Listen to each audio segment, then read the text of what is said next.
morning, garden gals and guys. It's Steph with Tiny's Garden, and I am here on a beautiful fall day here in Zone 5B in the Chicago suburbs.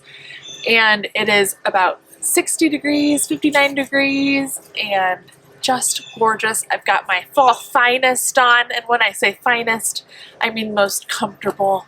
But what the object of our agenda is today is this beautiful rose bush that I am training to climb along the fence here. My small cut flower garden is on the other side, and I want this whole fence to be covered in roses. Wouldn't that just be gorgeous? This is the Lady of Shallot rose. I've got one bloom on it right now. I'm going to bring you up close to see her because she takes my breath away. Okay? Gorgeous. Here she is, and just an exceptional beauty. An apricot-y, pretty yellowish pink. Absolutely a stunning rose. Probably the most stunning I've ever seen. So here is the full scale of her. I will bring you up close and show you. I've already started, as it has grown, attaching some of these vines to the fence, but she keeps growing, and so some of these big ones over here, I definitely need to get these canes up against the fence and spread her horizontally so that I get blooms all the way across the bloom stalk. If she keeps going vertical, the blooms are going to land probably more at the top of each cane. I want them to spread across the whole fence. So that is the plan. I do have a little bit of powdery mildew on her. I'll show you that too. I'm going to prune some of that off. I just treated her with Rose RX so that will help with the powdery mildew. I'll show you a picture of that now. Here is the Rose RX. I just chose a concentrate, so I put it right into the water that I give it. But you can also get it in a spray, I believe, as well. Here's an up-close picture. You can see, although it does camouflage pretty well, this black zip tie, I just simply put around the fence and the cane. Also one over here to make each cane go vertical. I've also done it farther down. Here's another section here where I've used twine, so you can use zip tie or a twine. Same principle, wrapped it around the fence and around the cane, and did what's called a figure 8 knot, or what I think is a figure 8 knot at the end here to attach it.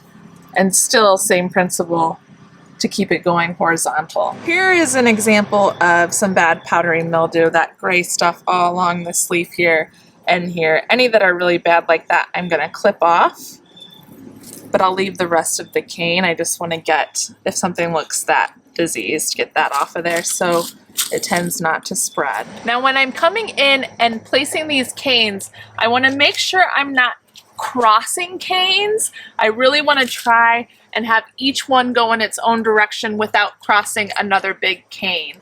Later I will come in and do a harder prune. Today I'm just going to get some of that powdery mildew off and place these canes horizontally against the fence without crossing each other to really get the structure I want.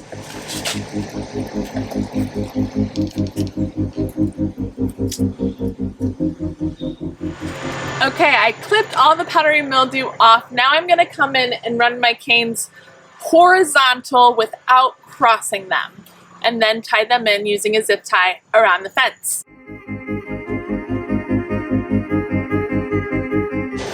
And move on to the next one.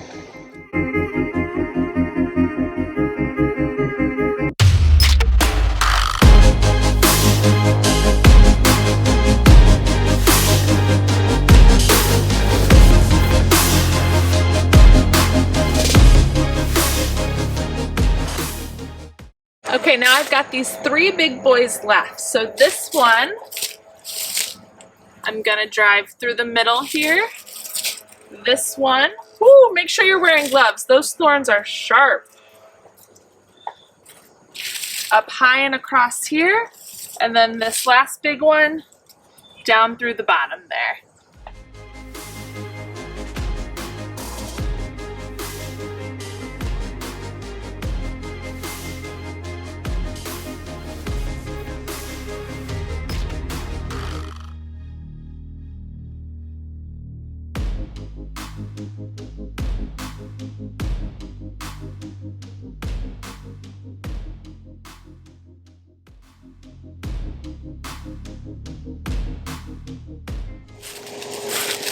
Okay, we're all done here. Let's come take a closer look. So as we approach this, we want to see that fan shape with no canes crossing each other. And here, I think you can tell we have accomplished that. I did have one little faux pas over here. I put this cane up first, right in the middle there, and then realized that this cane over here would be crossing it if I put it below. So I had to pull it through, which is not ideal. And right in here, you can see we've got a little bend in there. But I'm gonna leave it on and see how it does. But otherwise, we've got that fan look. And this is the first year for this David Austin rose. It is a David Austin. And I planted it in a pot, as you can see, so you can do that. This is my first rose, so I'm learning as I go too, but I found several great resources. There's some good books on it, and there's also some good videos. Fraser Valley Farms had a really good one I used, which was helpful. I'll link that down below so you can reference those as well. But the idea is that as this grows, because it's in its first year, this is the smallest it'll be, as those canes grow, we get some climbing and trailing along the fence here. So this is training. We're trying to train this rose. But can you imagine? First they sleep, then... No, what is it? What's that saying? First they sleep, then they creep, then they leap. There we go. You imagine when this is leaping across the whole fence? That's my wish. And that's a wrap, everybody. I hope that was helpful. I'm glad to have this marked off my list. It's been on my to-do list for a while, and now we get to keep watching it grow and thrive. Fingers crossed anyway. Lady of Shallot. So thanks for joining me today. Please like this video if it was helpful or you enjoyed it. If you haven't subscribed to my channel yet, but you've been enjoying my content, I would love if you would subscribe to follow along with all things garden.